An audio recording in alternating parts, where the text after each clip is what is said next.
Good afternoon, everyone. I'm Bink. I'm the Associate Administrator for the Office of Response and Recovery at FEMA.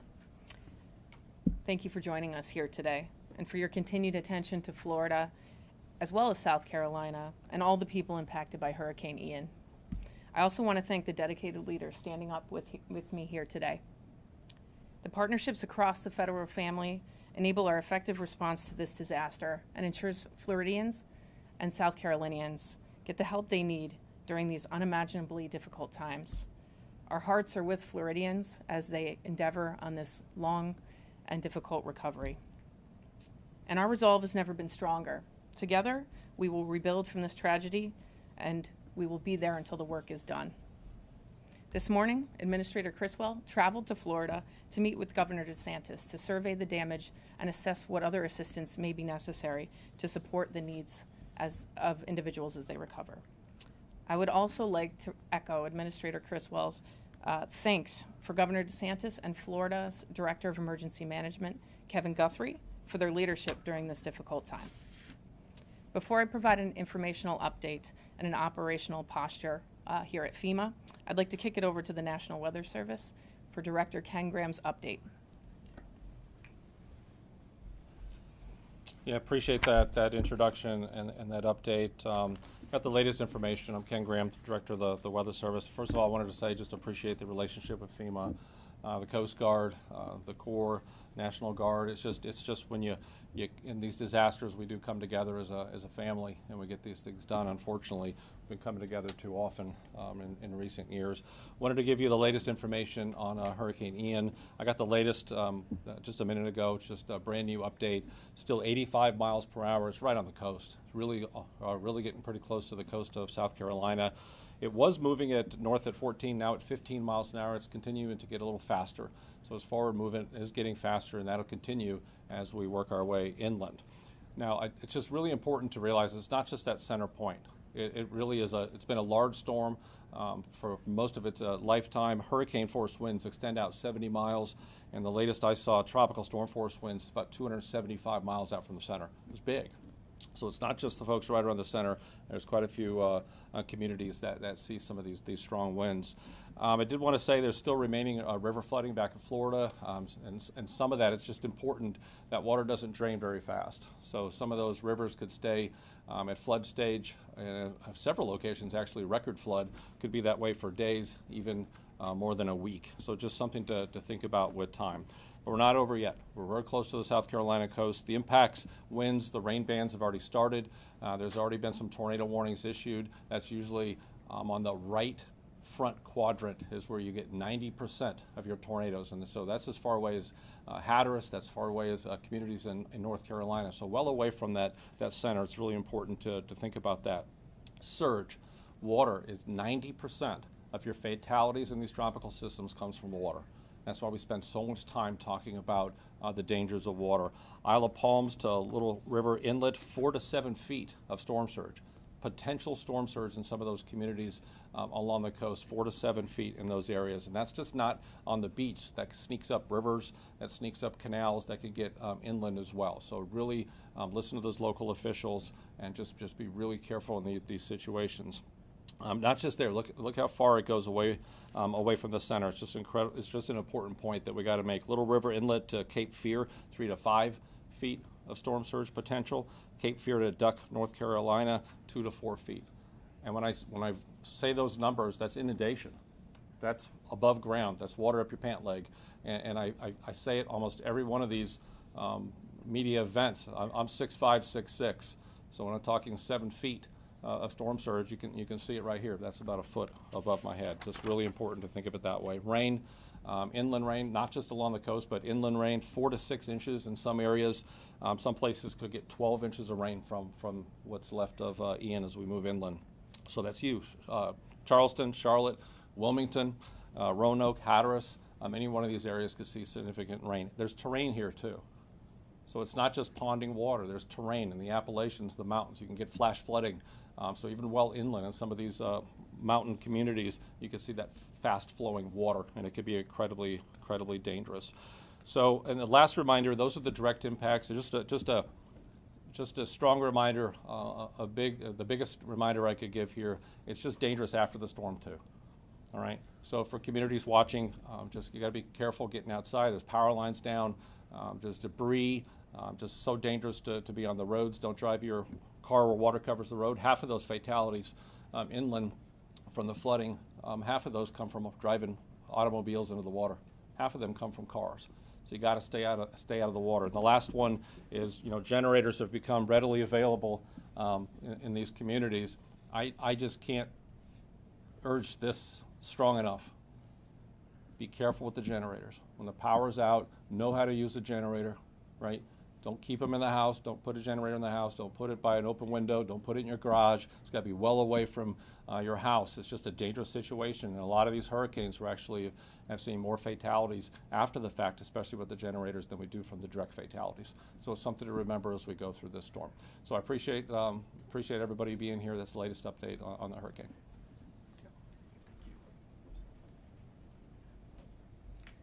Thank you, Ken, for that important update on the weather and also those critical safety tips.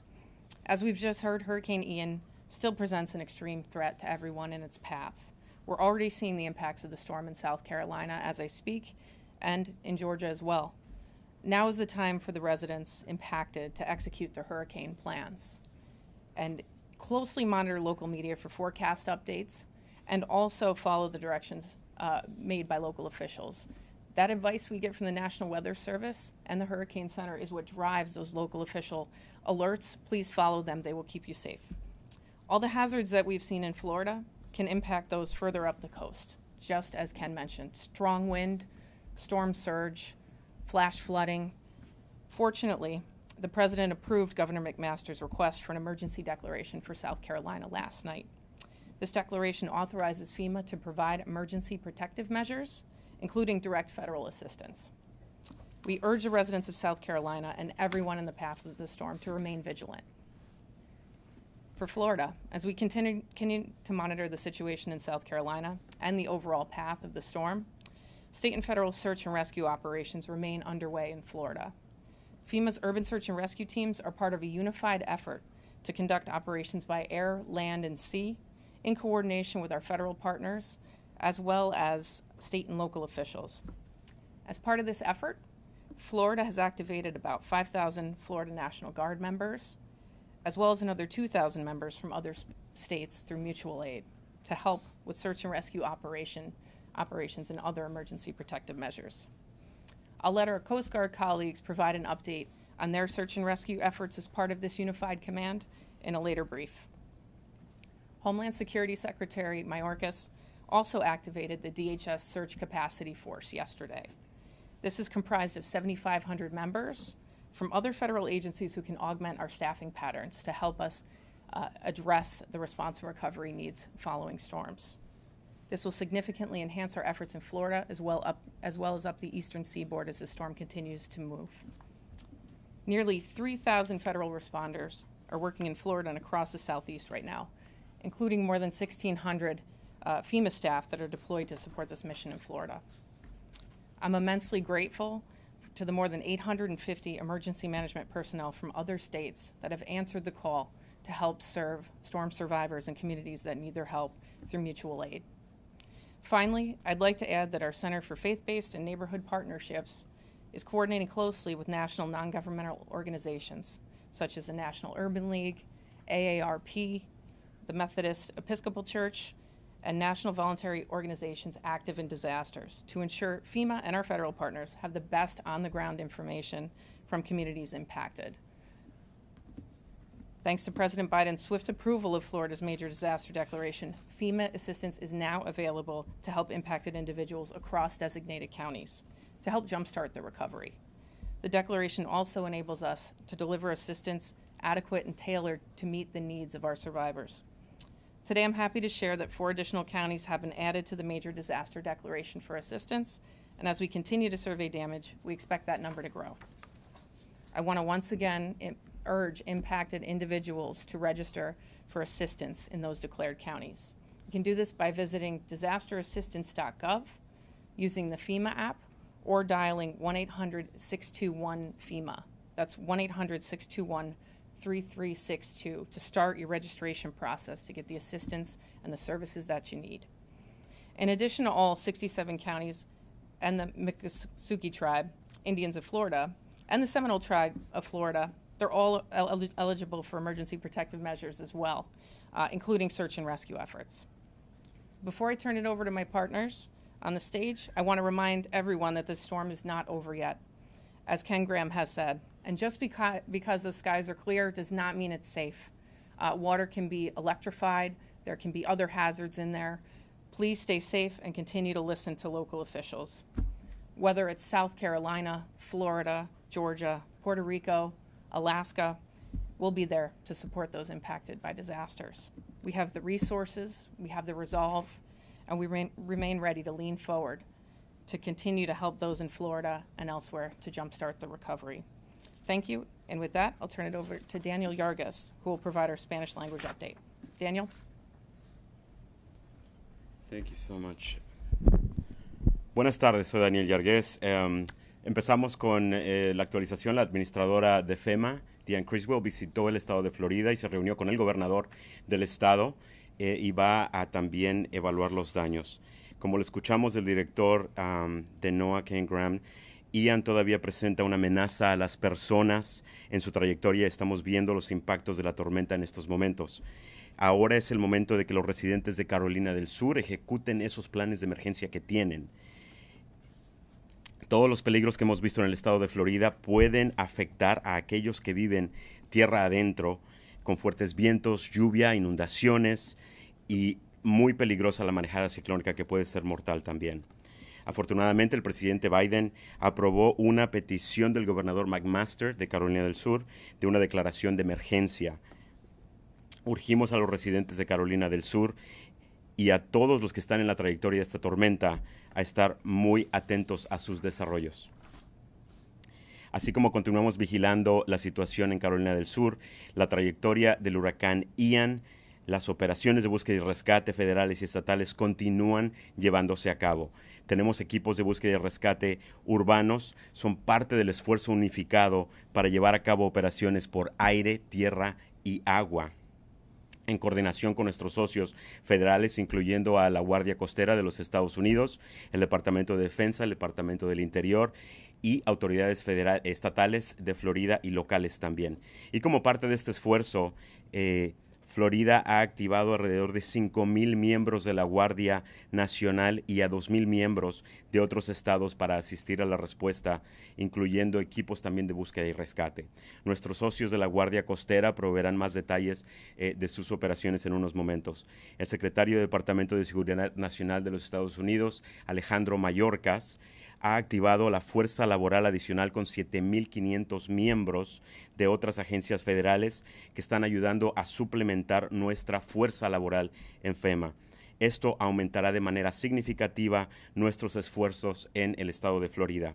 Casi 3,000 empleados de rescate federal trabajan en Florida y en el sureste del país, incluyendo más de 1,600 empleados de FEMA que están apoyando esta misión.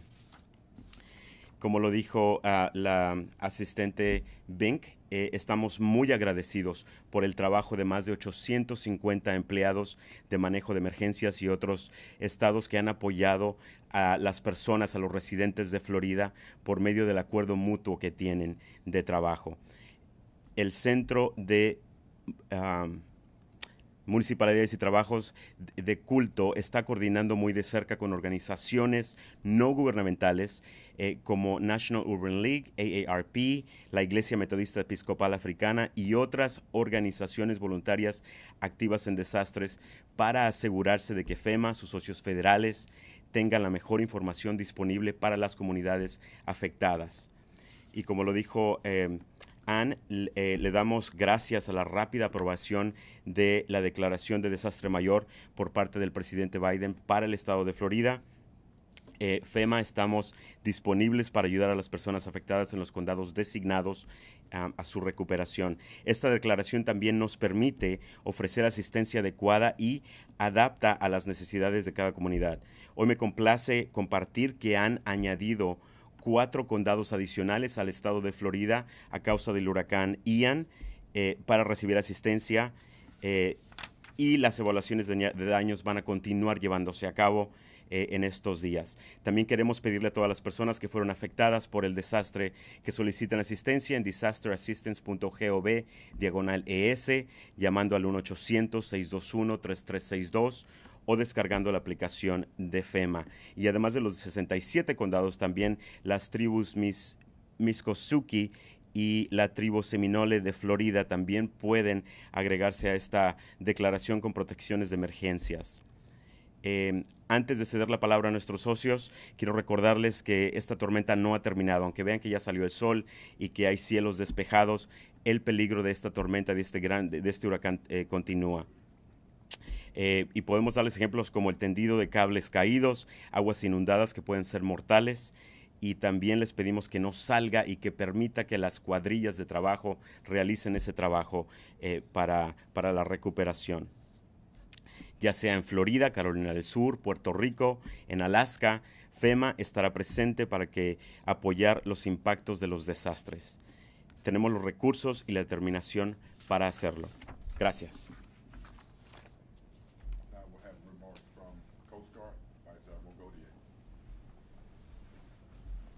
Good afternoon. Coast Guard responders continue round-the-clock operations with a primary purpose of saving lives. At heart, we're a humanitarian organization, and that's what we're doing on the ground in Florida as we speak. We're doing this from the air, on the ground, and also from the sea. And since the storm made landfall yesterday, we've saved 117 lives, together with pets of the members that we've saved. Those operations are going to continue for as long as it takes to rescue everyone. This operation is happening with unity of effort and tight synchronization and organization with all the requisite federal, state, and local authorities. For example, the National Guard, FEMA, and then local responders that are responding in the air and on the ground. We've all seen the images that have come from the devastated areas. We've all heard the stories coming out of that.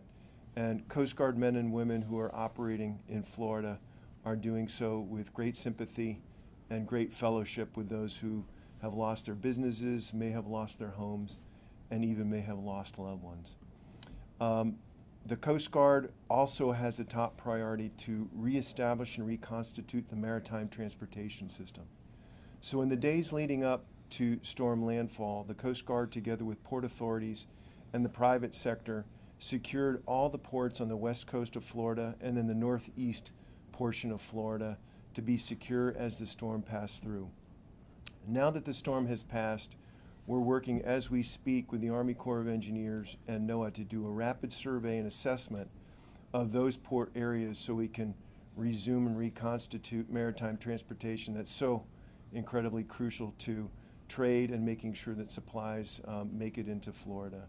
So we're focusing primarily on the Port of Tampa, St. Pete, and the Port of Manatee in Florida. So as you've heard, this isn't over yet, and this continues to be a very dangerous storm as it makes landfall in South Carolina with impacts in North Carolina, Georgia, and inland. Just as the Coast Guard did to prepare for landfall in Florida, we've worked the past couple of days leading up to storm landfall in those new areas to make sure that ports were secured and that Coast Guard aircraft, boats, and cutters moved out of harm's way, and that we staged ready to respond once the storm passed and it was safe to do so. And so we're poised again to do search and rescue operations together with federal, state, and local partners in those areas as necessary once we can do a rapid assessment. It goes without saying, but it bears repeating, that we encourage everyone in these newly impacted areas to heed the advice of their emergency response authorities for evacuation, safe haven, and for preparedness, so they can help manage their own safety and save their own lives in advance of this storm as it moves through. Thank you very much, and looking forward to your questions. Ms. O'Connell, Health and Human Services, thank you, ma'am. Thank you so much. I'm Dawn O'Connell, the Assistant Secretary for Preparedness and Response at HHS. And as part of this whole of government response that you're seeing up here, HHS's Administration for Strategic Preparedness and Response, or ASPR, which I lead, has deployed teams of medical responders and supplies to the region in support of our state and local partners. By the end of today, we will have more than 318 personnel deployed and available to respond in coordination with FEMA and the impacted states. This includes personnel from the National Disaster Medical System, or NDMS, along with regional emergency coordinators, incident management teams, and logistical staff.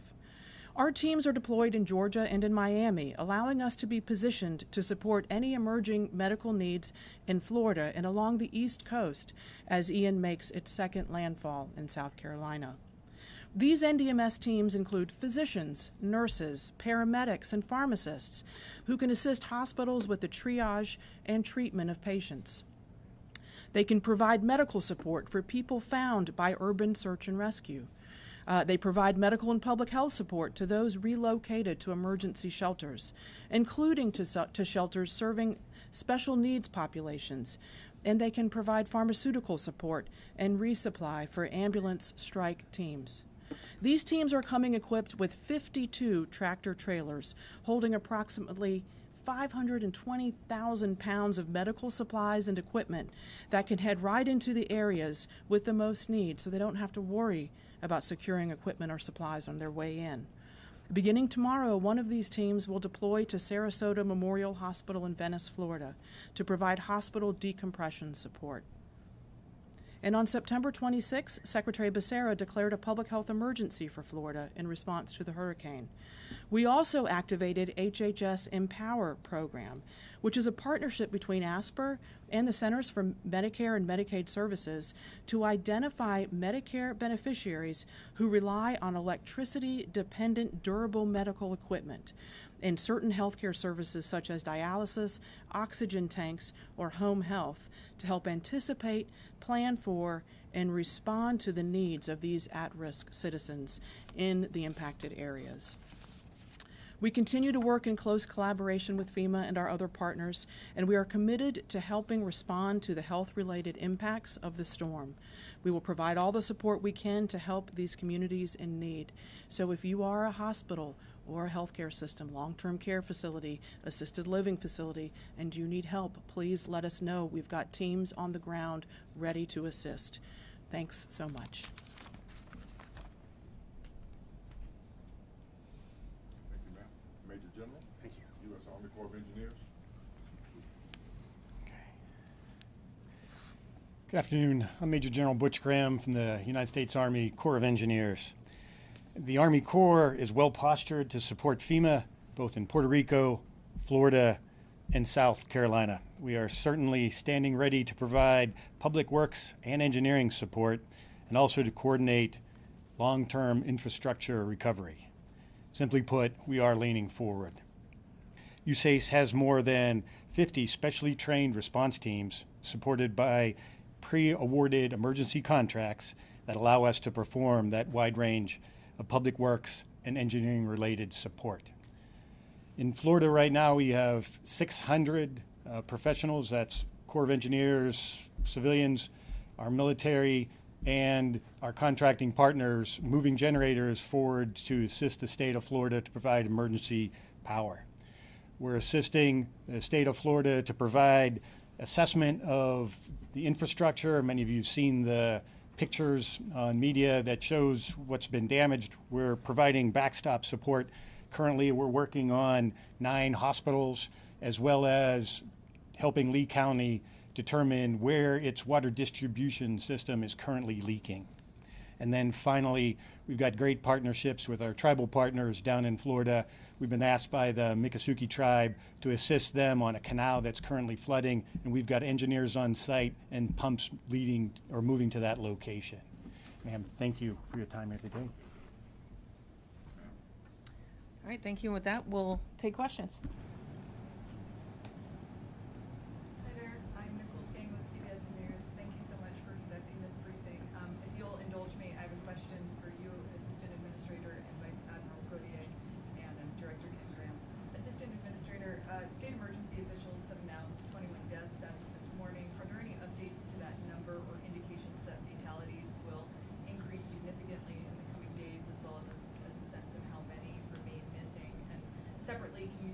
some of your bigger concerns moving forward, as well as efforts to counter any fraud, scammers who want to take advantage of hurricane survivors?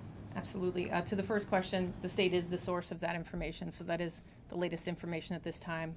As we've discussed, we are laser focused on life safety efforts as we continue our search and rescue operations in conjunction with the Coast Guard and others. And as it relates to fraud, we do have controls in place that can continue to screen for signs of it while not slowing down assistance to those who need it.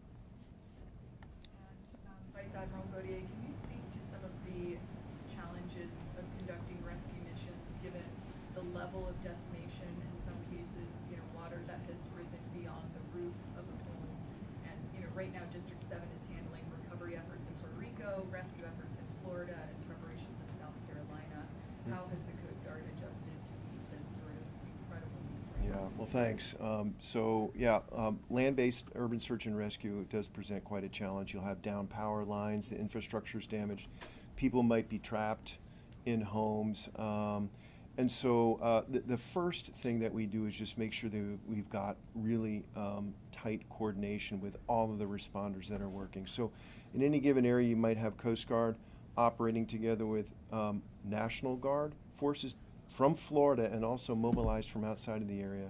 And then you'll have local responders that could be working on the ground. The Coast Guard actually mobilized a fleet of shallow water boats that we have that can operate in waters that in flooded areas and streets and things like that. We're operating there, and so for example, there's a team from Miami-Dade County that's mobilized from outside of the area that the Coast Guard is coordinating in. And then what you have, in a normal circumstance, you'll have a 911 system that is fully functioning, and we encourage people to continue to use the 911 system as their primary means for asking for help. But also in that type of search and rescue, we will go block by block as a response group to make sure that we've identified everyone. Some of these folks may not have the means of communication, knocking on doors, doing overflights to see if individuals might be on rooftops or stranded in flooded streets. And if I can just ask Director Graham, can you talk a little bit about your concerns as the storm travels up the East Coast? Can you speak to what happens as the storm passes through South Carolina and beyond this weekend? What would you tell people maybe in North Carolina or Virginia who might be going about their businesses? Yeah, a couple things. Those on the coast, you just got to look at that storm surge. I mean, 5 to 7 feet of storm surge is life-threatening in some of those cases. So just really be aware of that water. The other message I have is, you look at the rainfall. These tropical systems, you can't just think it's some coastal problem. That rain and that moisture has to go somewhere. So as a result, you're going to get heavy rainfall. Those rainfall totals, you start getting 5 to 7 inches, maybe even up to a foot of rain in some of those mountainous areas. You could be well inland. I'm talking hundreds of miles inland and still get those heavy rainfall amounts. I'm very concerned about some of those tropical rains getting into the terrain areas. So that's where you're thinking about fast flowing water, quickly rising water, get that flash flooding. It just becomes incredibly dangerous. And especially if you think about, we're making landfall now, right? So a lot of that rain's going to occur tonight, and that's in the dark. So nighttime rainfall, nighttime flash flooding is incredibly dangerous. So just urging everyone to listen to those local officials. If you don't have to go anywhere, please don't, because it's incredibly dangerous. Yeah. Anyone else? Questions? All right. Thank you guys for your time. Thank you. That will conclude today's conference.